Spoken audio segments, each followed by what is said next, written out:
welcome to another video on the channel. This is Chris, the MLS card guy, and today we're going to break down a little mini week here, a little in between, a little midweek action for you guys.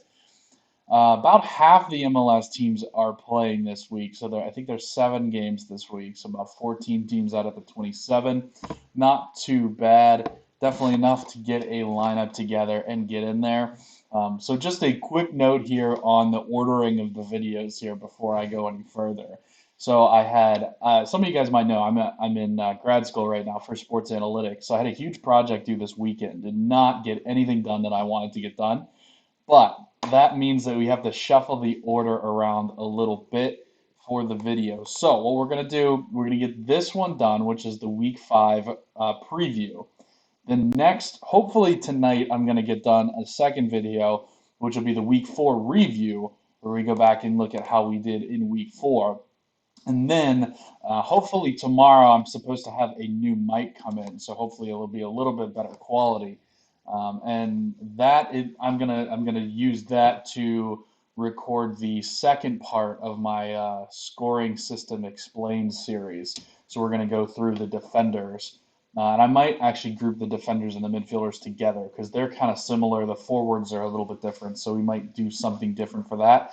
But part 2 of that series should be coming maybe tomorrow night, possibly or possibly the next night, depending on when I get that mic.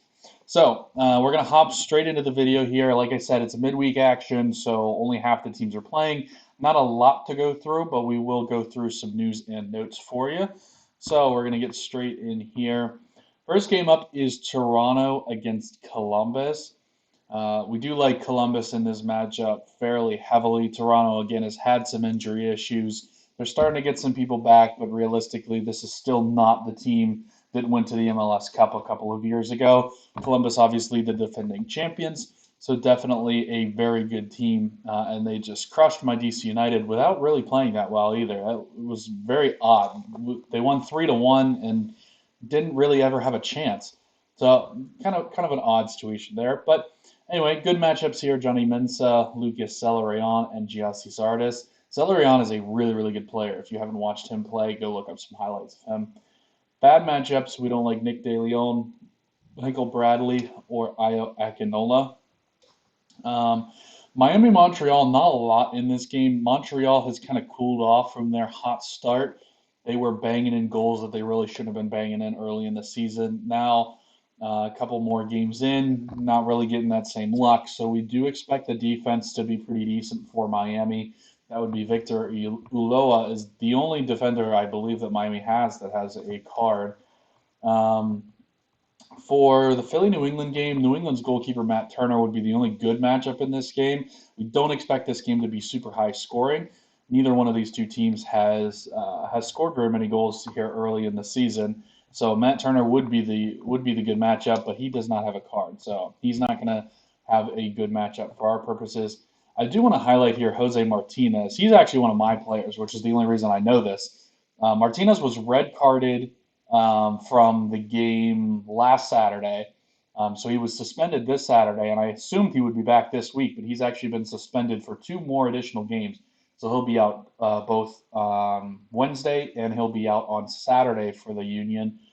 So we don't expect to see him back. So just keep an eye on him. If you do have him, he's been suspended for 4 straight games, which I don't think I've ever seen a soccer player get suspended 4 straight games. He had a yellow card accumulation in the Champions League, and then he got a red card in the MLS. So he's gonna be coming back like raring to go. He's gonna have a lot of rest. And then the other guys we don't like, Fontana, Santos, Bedoya, and then for the New England side, Buxa and Gustavo Bo. Buxa, I mean, both Buxa and Bo, if they score, they're going to hit their marks. I don't love them to score. I was high on both of them at the beginning of the season. They have not come out of the gates well, though. So one to keep an eye on, possibly a buy low candidate if they can turn it around. But we haven't really seen it from Buxa yet. So definitely one to keep an eye on there. Houston and Sporting Kansas City, John Polskamp, if you got him, definitely a good time to have him going up against Houston, one of the worst against goalkeepers as far as giving up points to goalkeepers. The Vancouver Minnesota game, we get Lucas Cavallini, who is Vancouver's superstar forward, and he's also a pretty good player. Next up, Seattle San Jose. So remember, Seattle, they get horrible matchups. Every team they face, the whole team has a bad matchup. So we're going to highlight some guys. JT Marinkowski, who's the goalkeeper. Seattle's been white hot scoring. They've scored 2 or 3 goals pretty much every game. Christian Espinosa, Jackson Yule, and then on the Seattle side, so Seattle has goalkeeper and defense, which is tough for San Jose. That would be Stephen Fry, Xavier Arega, Nuhu Tolo, and Sean O'Neill. Seattle traditionally, now one note here, San Jose has been very good against goalkeepers and defenders because of their high press. Seattle traditionally has handled that pretty well. So potentially not as bad a matchup against San Jose as most teams would normally be. So just keep that in mind. These guys that I'm highlighting are kind of the worst ones. But I expect Seattle to kind of handle San Jose. San Jose are a little bit better this year, but especially with Cowell up top.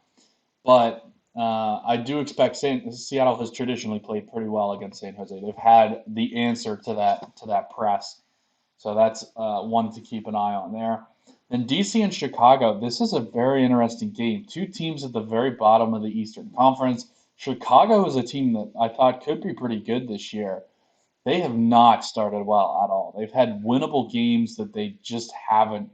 They haven't been at the races, honestly.